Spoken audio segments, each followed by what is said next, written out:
I'm going to teach you how to solo over complex chord progressions without any fancy scales or fancy knowledge. I'm going to distill it to the fundamentals, and here's what it's going to sound like. Here's what you're going to be able to do if you listen to me and you watch this video and you spend a little bit of time practicing. All right, so let's check out what we're going to play.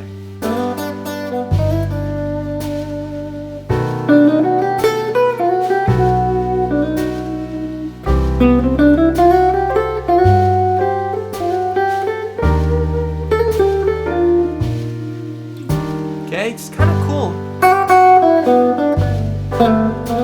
Little lines.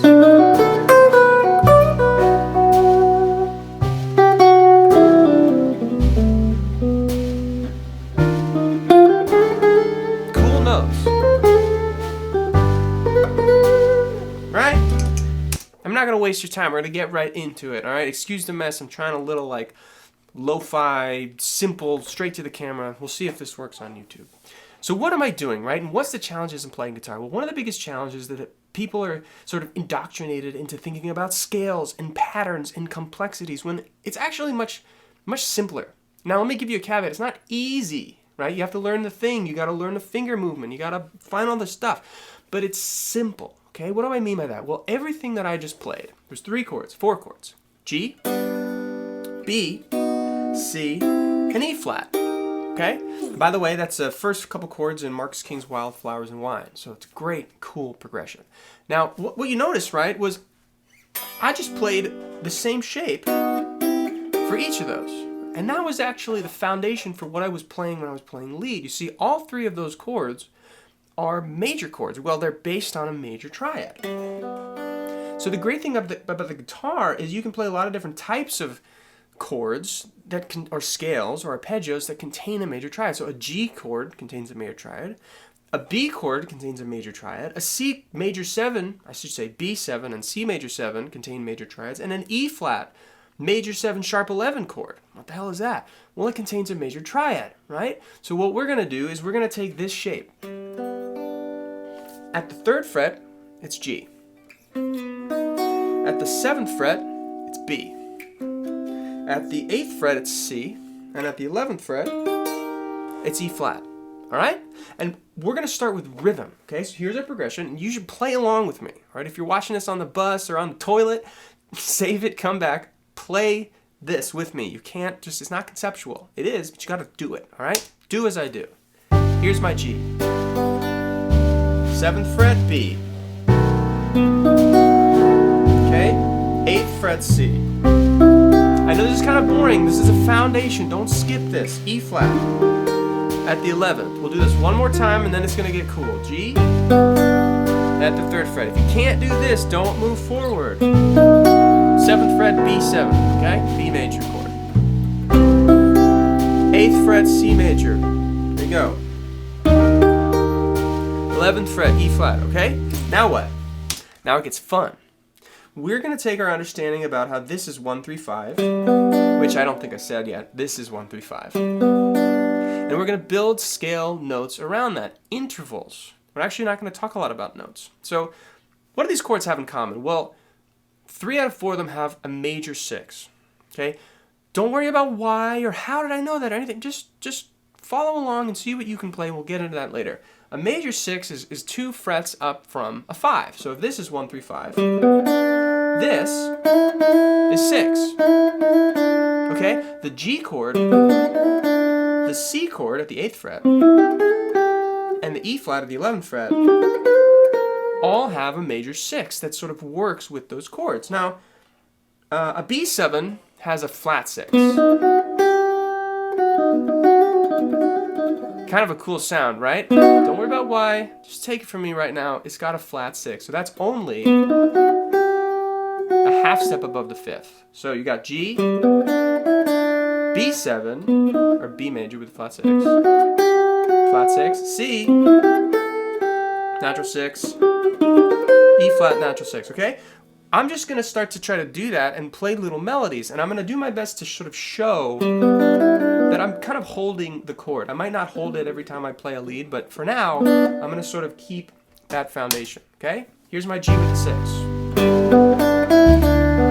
Here's a chord, flat,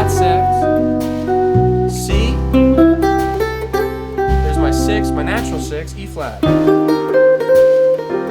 But already that sounds kind of cool. I'll play it backwards. Started on the 6. I'm just making up stuff based on the chord shape and the 6.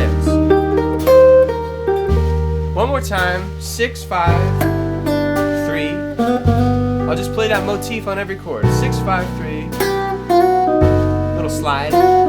6, 5, 3. 6, 5, 3. It's cool, right? It's interesting. It's got something going on, all right? Now it's time to keep getting cooler and more interesting. Don't move forward if you can't find the 6. Stay here, pause it, do that, but we're going to add another note. We're going to add the 4, okay? So we said this was 1, 3, 5.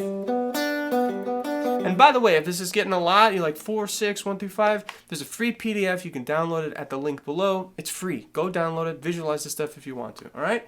1, 3, 5. Here's your 4. Right next to your 3. Right next door. 4, right next door. Okay, so G has a 4. B, I keep saying B7. We'll get it 7. Has a 4. C has a sharp 4. What does that mean? Instead of being right in line, it's sharped. 1 fret over. It's got this really cool sound. So does E flat. So you got regular 4, major 4, perfect 4th. B, same thing. C is a sharp 4. Ooh, E flat sharp 4. Why sharp 4, regular 4? Don't worry. We'll get to that. But right now, focus on, can I play that? Can I find this E flat, the 11th fret, and add my sharp 4 to get that sound, right? So here's our progression. I'll throw a little 4 on there. Ooh, that's a nice little line. Sharp 4. Ooh, E flat. Beautiful. All that shape, you see that? Same shape, sharp 4.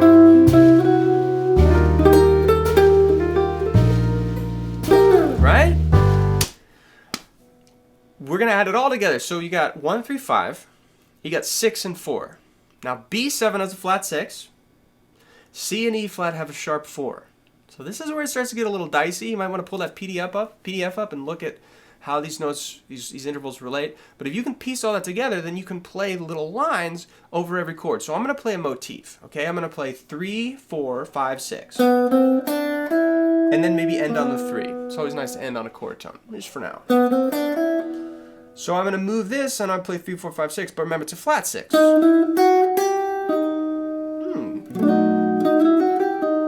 I'm going to go to C, I'm going to play 3, 4, 5, 6, but it's a sharp 4. And the same for E flat. Let's play that melodic line over each of these chords. Ready? 3, 4, 5, 6, 3. B7, 3, 4, 5, flat 6. Sharp 4 for the C. Ooh, sharp 4 for the E flat. Beautiful. I'll start to play around with it. 6, 5. Add that 4 in there. 6, 5. 6, 5. Sharp 4. 6, 5.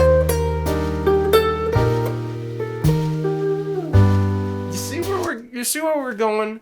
You've gone from a boring old 1, 3, 5 rhythm to embellishment notes that are related to the chord. And the benefit of knowing the triad as the underlying shape is that you just have this landing zone of like what notes are going to feel resolved. So 1, 3, 5 are going to feel resolved.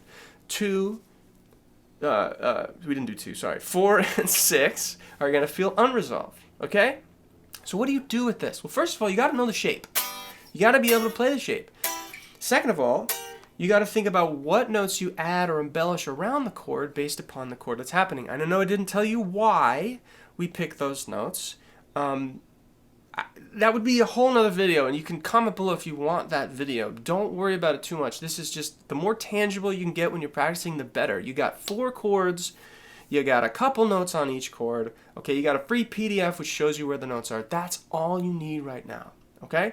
So let's add the 7. We're just gonna go one by one. You could stop here, we're gonna add the 7, all right? So the G major has a natural 7. Okay, it's like this. So I've actually got 3, 4, 5, 6, 7. That's a nice little scale. B7 has a flat 7. So instead of here, it's flatted, but then we're going to move it to the B string. Okay, it's a little more manageable. There's your 3, 4, 5, flat 6, flat 7. Make sure you can do that. 3, 4, 5, 6, flat 7. 3, 4, 5, flat 6, flat 7. Cool. C has a major 7. So there's a lot of different ways to play this. I don't want to get into the weeds. 1, 3, sharp, 4, 5, 6, 7. You can play with the pinky. You can move it up here, which would probably mean you move the sharp 4. This is where it gets a little bit tricky, okay? It's going to take a little bit of time. It doesn't mean you can't do it. It just means you got to work out where they are. And by the way, it's all in the PDF. So let me add a little 7 to this. See what it sounds like.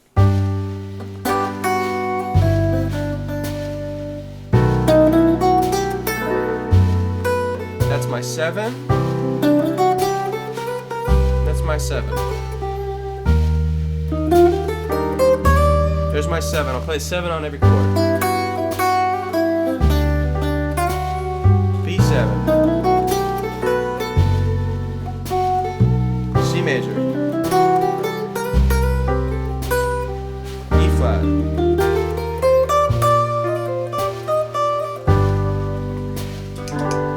I keep pressing my looper. It's not on my looper pedal.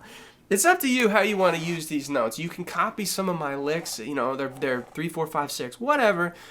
But you see how you built ultimately a complex scale on top of what are really simple triads, okay?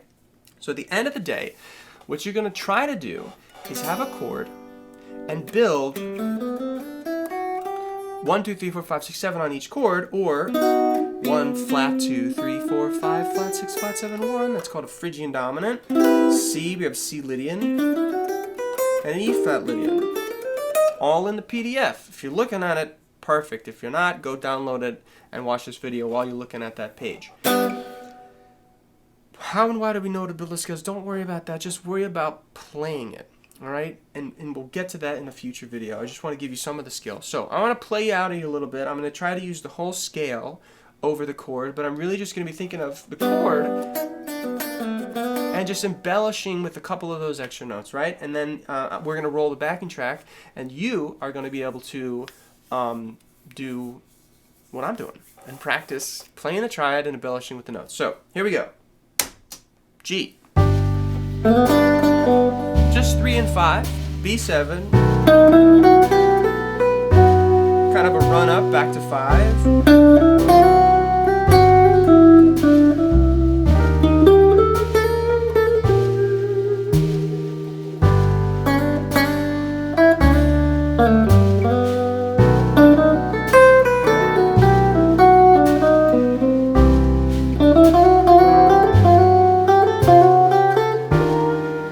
love that sharp 11.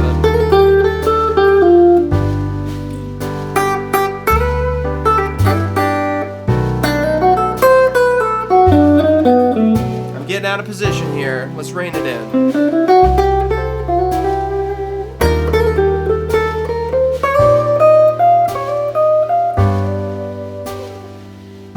It's cool, right?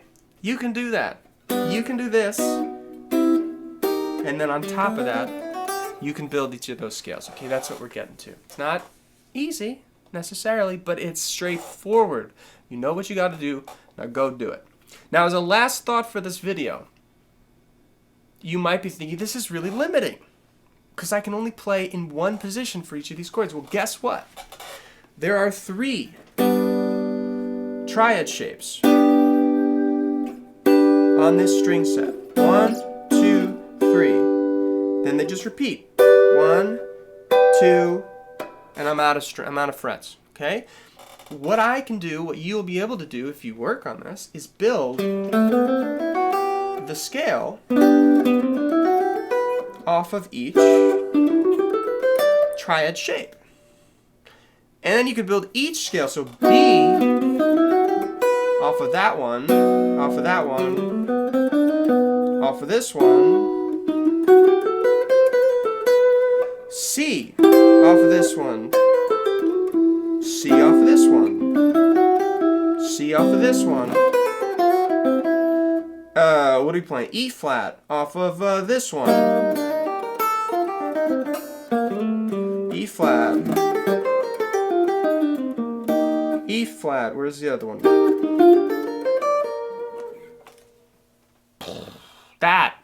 That's a whole lot of work. But it's not complicated. I mean, you got a triad shape, then you build the appropriate scale off of it, right? It's not like that's it's not easy. It's not like you're just going to roll out of bed and be able to do that, but the point is you have a pathway. That's the whole point of this. You have a pathway, you have a way that you can do this. Okay, if you put the time in. Learn your triad, build the scale. Learn your triad, build your scale. Learn your triad, build your scale, and ultimately think about the triad as your home base. You're playing 1, 3, 5, then you're building all those other notes on top of it. So hopefully this was helpful and a little bit of insightful. We're going to roll the backing track so you can practice right here. If you haven't, again, download the free PDF. Why not? But ultimately, hopefully this gives you a path to play over some cool, complex chord progressions. And if you want other lessons like this or videos like this, or you're like, dude, this sucked, just let me know in the comments, and I'll get you some more good stuff. So thanks for watching. We'll see you next time.